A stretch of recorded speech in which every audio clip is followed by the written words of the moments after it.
자, 2025년 한 해가 복된 한 해가 되기를 바랍니다. 복이란 것은 우리가 세상 사람들은 물질이 많은 것을 복이라 하지만 우리는 그보다 더 좋은 우리 주님이 주실 수 있는 너무나 좋은 것들을 복이라 하죠. 그것이 풍성하게 임하는 한 해가 되기를 바라는데요.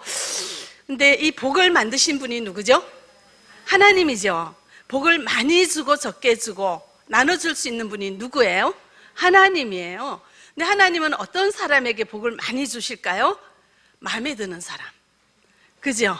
자, 그럼 어떻게 하면 하나님 마음에 들까에 대해서 오늘 이렇게 본문을 통해서 함께 보도록 하겠습니다. 오늘 본문은 사무엘상 16장이죠. 자, 이스라엘 백성들이 애굽에서 노예로 살다가 출애굽했습니다. 자, 그래서 요단강을 건너서 가나안 땅에 들어갔습니다. 처음에 이제 가나안 땅을 정복하고 가나안 땅에서 정착할 때 따로 왕을 세우지 않았어요. 이방 나라들은 왕이 다스리는 나라인데 하나님께서는 이스라엘 백성을 친히 왕이 되셔서 친히 다스렸어요. 그랬는데 이 이스라엘 백성들은 이렇게 마지막 사사인 사무엘에게 요청합니다. 우리도 왕을 주시오.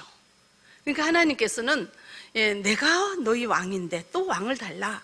그럼 나를 버리겠다는 거네? 섭섭해 하시면서도 백성들의 요구를 따라서 사무엘에게 사울에게 가서 기름 부어라 해서 사무엘이 사울을 기름 부어서 왕이 되었습니다. 그래서 이스라엘의 첫째 왕이 사울이고요. 근데 사울이 처음에는 참 겸손했는데 갈수록 하나님의 말씀을 버리고 자기를 위하여 기념비를 쌓는 등 하나님과 이렇게 좀 이렇게 하나님 보시기에 아름답지 못한 그런 불순종하는 모습을 보고 하나님께서는 또 사무엘에게 말합니다. 가서 사울을 패하라. 왕위에서 내려라. 이제 그러죠. 그래서 사무엘은 자기가 친히 기름 부어서 세운 사울을 이제는 또 가서 하나님께서 당신을 왕에서 내려오게 한다. 당신을 버린다. 이렇게 이제 가서 말씀을 전했어요. 그래서 이제 하나님의 영이 사울에게서는 떠나가고 왕위에서는 패하여졌습니다.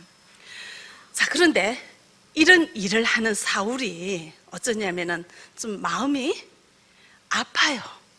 왜냐하면은 그 사람이 감정이 있잖아요. 좋은 일을 하는 건 좋은데 좀 이런 이제 이렇게 슬픈 일을 하니까 좀 마음이 아파요. 그래서 매우 섭섭해하고 슬퍼했습니다. 자, 그래서 1절 우리 같이 보도록 하겠습니다.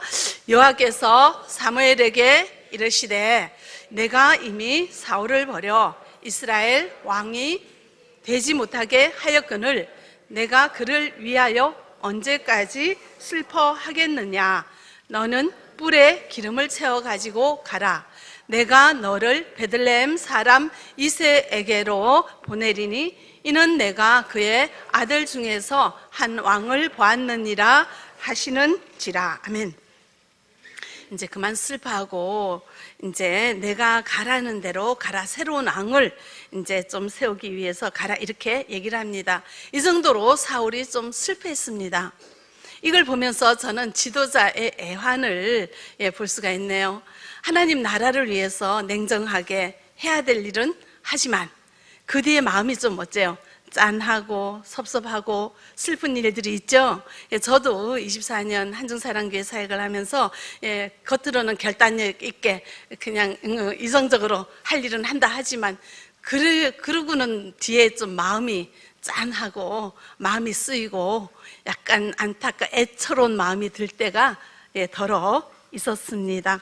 사무엘이 이렇게 사울을 왕위에서 패한 후에 굉장히 슬퍼하니까 하나님께서는 이제 그만 슬퍼해라 그러면서 1절이죠. 이제 뿔에 기름을 채워가지고 가라 이렇게 얘기를 하십니다. 뿔에 기름을 채운다는 것은 뿔은 하나님의 능력을 상징하고 기름은 왕이나 제사장에게 붓는 거잖아요. 그래서 뿔에 기름을 채워가지고 가라는 것은 가서 어느 내가 지명하는 그 사람에게 기름을 부어서 왕으로 세우라 하는 사람 말씀입니다. 누구에게로 가라 하냐면은 내가 너를 베들레헴 사람 이새에게로 가서 그의 자녀 중 한 사람을 왕으로 세우라고 이렇게 말씀을 합니다. 근데 이 말씀을 들은 사무엘이 마음이 어떨까요? 사실 이 상황을 여러분들 한번 그림을 그려보세요. 자, 하나님께서는 사무엘에게 이제 사울에게 가서 당신은 왕의 자리에서 내려와야 됩니다 하고 말은 했어요. 하나님께서는 그의 왕의 권위를 뺏었어요.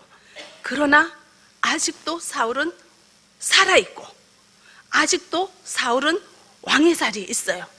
세상에서 왕권을 행한다고요. 권력을 행한다고요.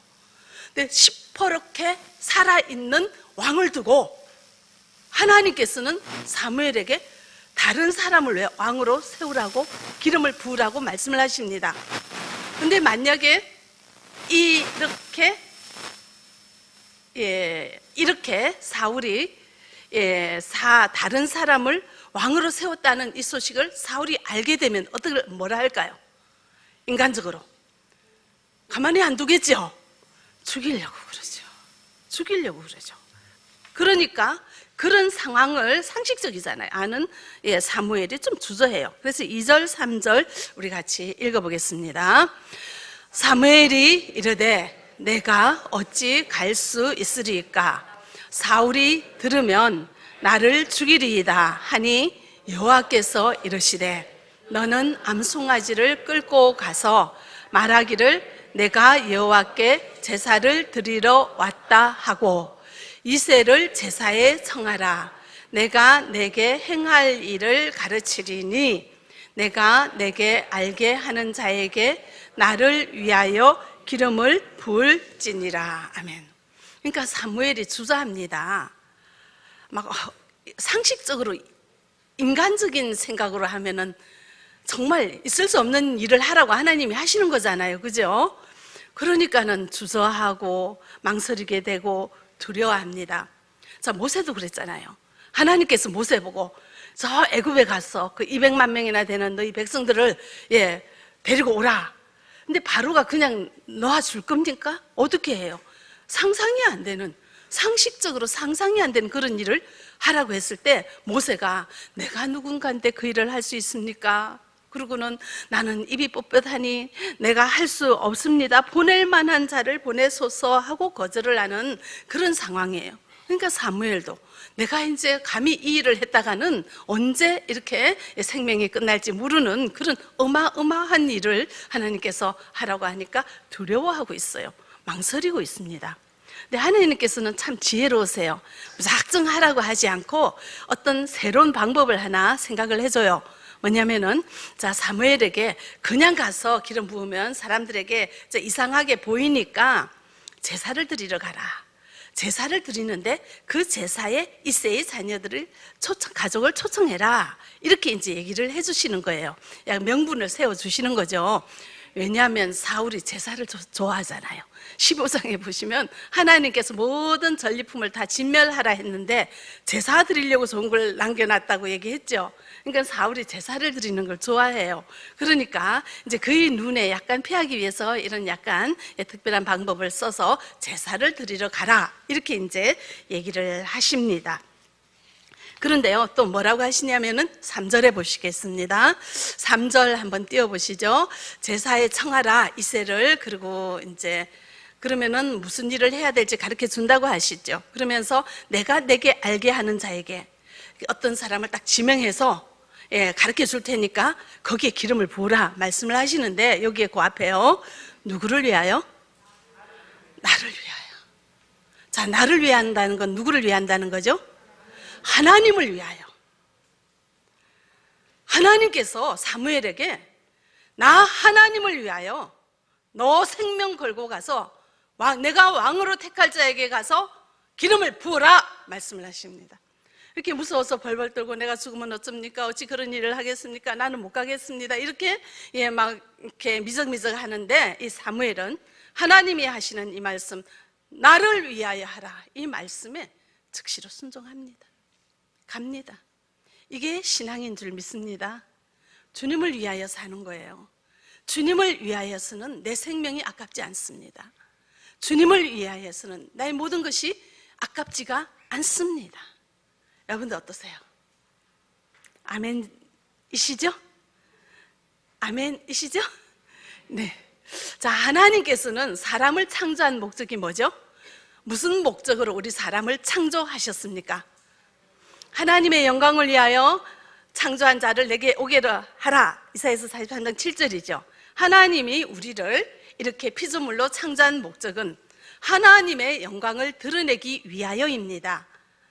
하나님을 위하여 우리가 살아가도록 피조물된 우리를 창조했습니다. 이 마이크를 만든 이유는 소리를 증폭시키는 역할을 하죠. 근데 만약에 이 마이크가 만들어진 목적을 달성하지 못해요. 소리가 안 나와요. 그럼 이 마이크는 여기 있을 필요가 없죠. 마찬가지로 우리 사람도 하나님의 영광을 위하여 창조했고 우리는 주를 위하여 살아가도록 만들어진 존재이기 때문에 우리는 어떻게 살아야 되죠? 하나님을 위하여 사는 게 도리예요. 별다른 일도 아니라고요. 그런데 우리는 어떻습니까? 주님을 위하여 살아가는 것이 쉽습니까? 좀 쉽진 않습니다. 그죠? 근데 이제 이 사무엘은 주를 위하여 가라 하니까 갔어요. 예. 그래서 진심으로 신앙하는 자는 주님을 위하여 하는 일이 아깝지가 않습니다. 우리 교회도 보시면은 오전에 일찍부터 안내를 쓰시는 분도 계시고 차량으로 봉사하시는 분들 여러 가지 방법으로 이렇게 봉사를 하시는데 진심으로 주님을 사랑하면 이런 일이 힘들지가 않아요. 근데 그 신앙이 약간 빠지면 힘들기 시작하죠. 주를 위하여 하는 일이 어떻습니까? 돌아보시기 바랍니다. 근데 사울은 15장에 보시면 사무엘상 15장에 보시면은 전쟁에 나갔습니다. 아말렉과의 싸움에서 전쟁에서 이겼습니다. 하나님께서 이기게 해주신다고 했거든요. 그럼 이 전쟁은 하나님께서 이기게 했으니 누구에게 영광을 돌려야 됩니까? 주님께. 그런데 사울은 자기를 위하여 기념비를 세웠습니다. 이 전쟁 내가 이겼어. 이 공은 내 거야. 나는 이렇게 훌륭한 장군이야. 자, 나를 위하여 살아가는 사람은 하나님의 말씀이 제대로 들리지가 않아요. 그래서 사울은 하나님께서 하라고 한 대로 하지 않고 자기 멋대로 했다가 이 왕위에서 버림받은 존재가 되었습니다. 자, 주를 위하여 살아가는 자는 주님께 집중을 하게 되고 주님이 나에게 무슨 말씀을 하시는지 귀담아 듣게 되고 그 말씀에 철저하게 순종하게 되는데요. 나를 위하여 살아가는 자는 그런데 우리는 신앙해요. 왜냐하면 절대자 없이는 못 산다는 건 알기 때문에 그런데 대충 하는 거죠. 그리고 이 절대자인 하나님이 나를 도와줬으면 좋겠어요. 내가 살아가는데 절대자 하나님이 나의 도구가 되는 거예요. 나를 위하여 살아가고 나를 위하여 신앙하는 사람은 하나님까지도 도구로 사용하고 하나님까지도 이용하는 대상으로 살아가게 되는 것입니다. 그런 사람은 신앙한다고 예배드린다고 있지만 하나님의 말씀이 한쪽 귀로 들어와서 한쪽 귀로 흘려버리는 거죠. 하나님의 말씀에 집중하지 못합니다. 그러므로 하나님의 말씀에 철저히 순종하지 못하고 내 좋은 대로 내 생각대로 하게 되죠. 사울이 그랬습니다. 그래서 하나님께서는 사울을 왕위에서 패했어요. 버렸어요. 자, 우리는 누구를 위하여 신앙하고 있는지 돌아보시기 바랍니다. 나를 위하여 신앙합니까? 내가 잘되기 위하여 신앙합니까? 그래서 주님의 도움이 필요합니까? 우리 아이들이 잘 돼야 되니까 하나님의 도움이 필요해서 우리 열심히 신앙합니까? 좋습니다. 어린 아기는 자기밖에 몰라요. 근데 엄마 찾으면 기뻐하잖아요. 근데 몇 년 지났습니까? 좀 성장했습니까? 근데도 자기밖에 모르면 덜 잘못된 병든 거죠. 그죠? 이젠 주님을 바라볼 수 있는 영안이 있어지기를 바랍니다. 과연 주님이 무엇을 좋아하는지 살피는 은혜가 있어지기를 바랍니다. 내가 주를 위하여 할 수 있는 일이 무엇인지 돌아볼 수 있기를 바랍니다. 우리 신앙은 나의 인생의 주인이 하나님인 것을 믿는 것입니다. 나 같은 죄인을 대신하여 예수님께서 십자가에서 죽으시고 부활하셨습니다. 이를 믿으면 죄 없다 하고 저 영원한 천국이 나의 것이요 이 땅에서도 하나님께서 나와 동행하셔서 좋은 길로 가게 하시고 손을 잡고 인도하시고 진리 가운데로 있게 하셔서 저 영원한 하늘나라에서 하나님과 영원히 왕노릇하는 그날까지 부활의 소망을 가지고 이 땅에서 주님과 더불어 영생을 누릴 것을 믿는 믿음으로 살아가는 것이 신앙인 것입니다. 주님과 지금도 동행하고 있습니다. 자, 이것을 여러분들 진심으로 믿습니까? 믿는 척 하십니까? 진심으로 믿습니까? 그럼 내 인생의 주인이 누굽니까? 나입니까? 하나님입니까? 나를 태어나게 하신 분도 하나님이요, 나의 생명을 거둬가실 분도 누구십니까? 하나님이시죠. 그러면은 내 생명 주님의 것이에요. 내 생명도 주님의 것이요, 내 자녀도 주님의 것이요, 내 재능도 주님의 것이요, 내 손에 있는 이 물질도 누구의 것입니까? 주님의 것입니다. 단지 잠깐 관리할 따름이에요. 하나님 앞에 갔을 때 하나님께서 심판하실 것입니다. 어떻게 관리했냐고. 자, 그러니 나의 모든 인생의 생명의 주인 되시는 하나님을 믿는 믿음으로 살아가는 우리는 나를 위하여 살아가는 것이 맞습니까? 주를 위하여 살아가는 것이 맞습니까? 주를 위하여 살아가는 것이 신앙인 것을 기억하시기 바랍니다. 자, 여러분들 주를 위하여 살아간다고 아멘 하는데요, 진심으로 그렇습니까? 믿는 척 하십니까? 그를 한번 스스로 살펴보시면 좋겠습니다. 자, 이제 사무엘은 이새의 아들을 모아놓고 왕이 될 자를 선택하려고 합니다. 자, 큰아들 엘리압을 봤어요. 키도 크고 용모가 너무 좋습니다. 그래서 저 사람을 택하겠습니다 했더니 하나님께서는 아니다, 둘째도 아니다, 셋째도 아니다. 자, 일곱째까지 다 봤는데 아닌 거예요. 그래서 사무엘이 이새에게 묻습니다. 또 있냐? 그랬더니 저기 양치는 아들이 하나 있대요. 그러면 그 아이가 올 때까지 우린 식사 자리에 앉지 않겠다 해서 그 다윗이 마지막 어린 소년이죠. 맞습니다. 그때 하나님께서는 이 아이를 보시고 이가 그다, 기름 부으라, 이가 왕이 될 자다 말씀을 하셔서 왕으로 삼았습니다. 그러면은 하나님께서는 왜 그 많은 아이들을 다, 자녀를, 형들을 제끼고 다윗에게 기름을 부었을까요? 하나님이 왕을 선택하는 기준은 어디에 있을까요? 16장 7절 우리 함께 보겠습니다. 여호와께서 사무엘에게 이르시되 그의 용모와 키를 보지 말라. 내가 이미 그를 버렸노라. 내가 보는 것은 사람과 같지 아니하니 사람을 외모를 보거니와 나 여호와는 중심을 보느니라 하시더라. 아멘. 자, 외모는 육신의 눈을 의미하고요, 중심은 마음의 눈을 의미합니다. 사람은 육신의 눈을 가지고 외모를 봅니다. 신장은 얼마요? 키는 얼마요? 학식은 어떻고, 가정은 어떻고, 학벌은 어떻고, 배경은 어떠며, 이런 외적인 조건을 보는 게 외모를 보는 거죠. 그러나 마음의 눈을 가지고 보는 사람은 그 사람의 속을 보는 거예요. 내면을 보는 거예요. 얼마나 겸손하냐, 신앙이 진심으로 믿는 자인가, 인격은 어떠한가, 진실한가, 정직한가, 성실한가, 이걸 본다는 얘기예요. 하나님은 그 엘리야과 같이 크고 멋있고 잘생긴 사람을 외모로 봐서 왕을 선택하는 것이 아니라 이 내면이 하나님 보시기에 좋은 사람을 보는 거예요. 그래서 나 여호와는 중심을 보느니라 말씀을 하십니다. 다윗의 아버지 이새조차도 마지막 아들은 좀 하찮아 보였는지 이 자리에 부르지 않았잖아요. 혼자 들에서 양을 치고 있었잖아요. 자기 아버지조차 인정하지 않는 이 막내를 하나님께서는 어떻게 해서 왕으로 선택을 했을까요? 중심을 보신다 하잖아요. 그러면은 다윗의 중심이 어떠하길래 하나님께서는 이 다윗을 왕으로 선택을 했을까요? 우리가 이제 다윗에 대해서 설명하는 부분 사무엘상 17장을 잠깐 보겠습니다. 45절로 47절까지 우리 같이 한번 읽어보겠습니다. 다윗이 블레셋 사람에게 이르되 너는 칼과 창과 단창으로 내게 나아오거니와 나는 만군의 여호와의 이름 곧 내가 모욕하는 이스라엘 군대의 하나님의 이름으로 내게 나아가노라.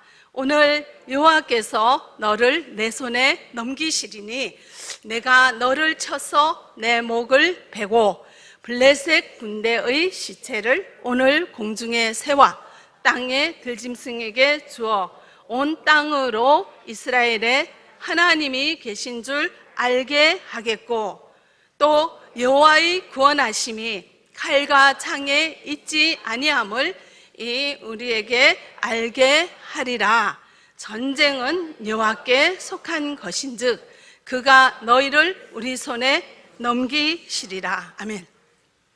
자, 우리가 이 성경 구절을 읽었습니다. 이 성경 본문을 읽으시고 다윗의 모습을 한번 상상해 보세요. 여기에서 다윗의 어떤 면을 보고 하나님께서는 다윗을 왕으로 택했을까요? 다윗의 중심을 볼 수 있는 그런 본문이죠. 자, 그러면은 이 장면은 이제 전쟁을 하는 장면이에요. 배경을 잠깐 설명을 드릴게요. 자, 이스라엘에는 옆에 블레셋이란 나라가 참 많이 쳐들어왔어요. 전쟁을 자주 합니다. 근데 이 블레셋은 이렇게 기구가 뛰어나고 조금 강한 나라의 족속이에요. 그래서 참 버거운, 그래서 늘 전쟁을 해야 되는 그런 상황이었어요. 지금도 골짜기를 중심에 두고 이쪽에는 블레셋 군대가 진을 치고 그 건너편에는 이스라엘 군대가 진을 치고 있는 그런 상황입니다. 근데 이제 이 블레셋 군대에는 골리앗이라는 장수가 있었어요. 키가 얼마가 되냐면 2m 80. 이 사람이 입고 있는 갑옷은 57kg. 뭐 머리에 쓰고 뭐 검을 하고 막 너무 크고 어마어마한 이 장수가 블레셋 진영에 떡하니 서가지고 무슨 말을 하냐면은 우리가 같이 싸울 거 없다. 너희 진영 중에서 한 사람 나와라. 나하고 1대1로 결투해서 내가 이기면 너희가 우리의 종이 되고 너희가 이기면 우리가 너희의 종이 되리라. 1대1 결투를 하자 하고 막 큰 소리로 막 이스라엘 국민들을 무시하고 살아계신 하나님을 아주 무시하고 모욕하면서 떵떵거리면서 있습니다. 자, 이스라엘 진영에서 한 사람이 나가서 골리앗과 싸워야 되는데요, 40일이 지나도록 골리앗을 상대로 전쟁터에 나가는 사람이 없었어요. 근데 그때 마침 다윗이 아버지의 심부름으로 이 전쟁터에 있는 형들한테 먹을 것 좀 주려고 왔었어요. 그러다가 이 골리앗이 하나님을 모욕하고 이스라엘 군대를 모욕하고 비아냥거리고 그렇게 비난하는, 비하하는 그런 소리를 들었어요. 그러면서 이제 다윗은 내가 나가겠다, 내가 싸움에 나가겠다, 내가 저 골리앗을 무찌르겠다, 이렇게 얘기하는 거예요. 왜냐하면 어떻게 감히 이방인들이 우리의 살아계신 하나님을 모욕할 수가 있으며, 전쟁은 하나님께 속한 건데 저 아무리 크지만 하나님이 이기게 하시면 이기게 된다, 승리한다는 그런 믿음으로 내가 나가겠습니다 했어요. 근데 이제 이 사울 왕은 이 조그만 아이가 나가려고 하는데 내보내고 싶겠어요? 근데 아무도 여태까지 40일이 넘도록 이제 나가는 사람이 없으니까 허락을 했죠. 근데 이제 이 다윗은 이제 자신이 있었던 게, 왜냐하면은 자기는 양치는 목동이야. 양을 치면 사자와 곰이 막 이렇게 양떼들을 먹으려고 막 이렇게 덤벼들어요.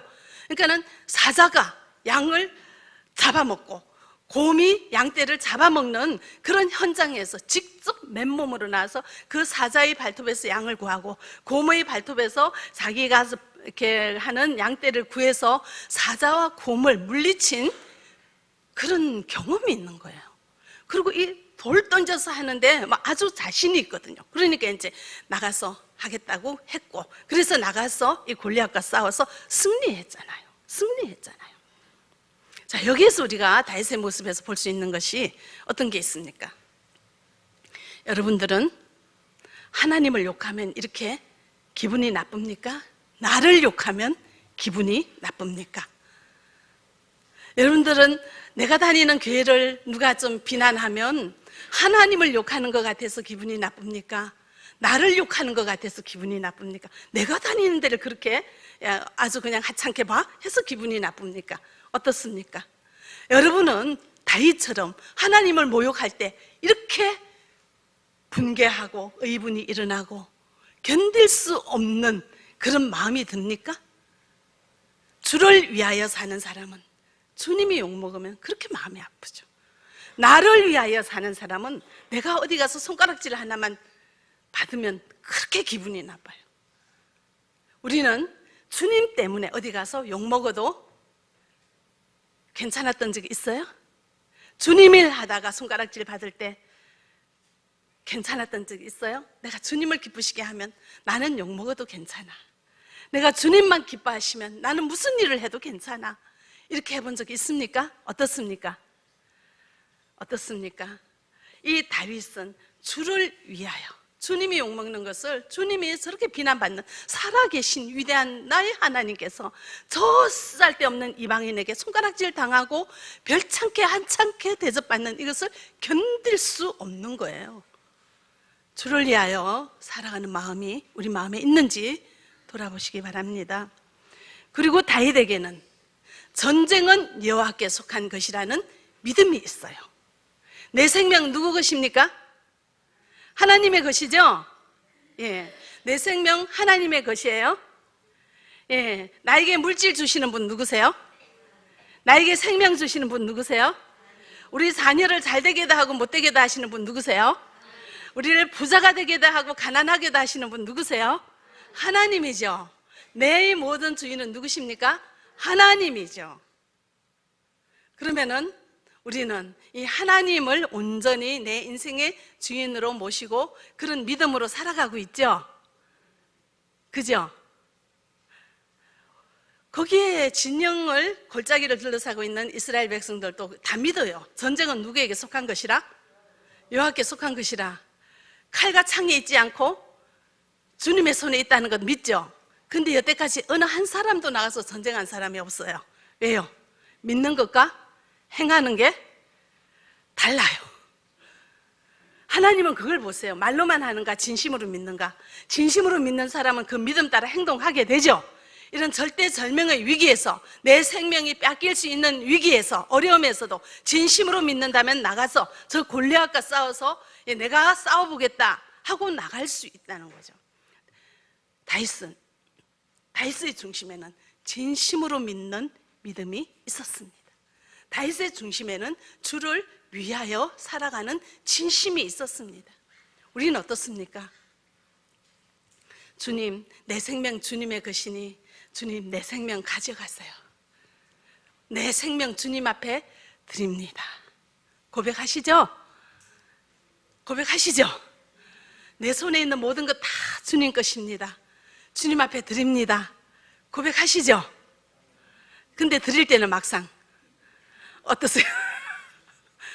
행동이 내가 고백하는 것과 행동하는 것이 같습니까? 어떻습니까? 진심으로 믿어지는 은혜가 있어지기를 바랍니다. 예, 나 자신을 위하여 사는 자는 내가 모욕을 받을 때 기분이 나쁘지만 주님을 위하여 사는 자는 주님이 모욕을 당하면 견딜 수가 없는 의분이 일어나게 되고요.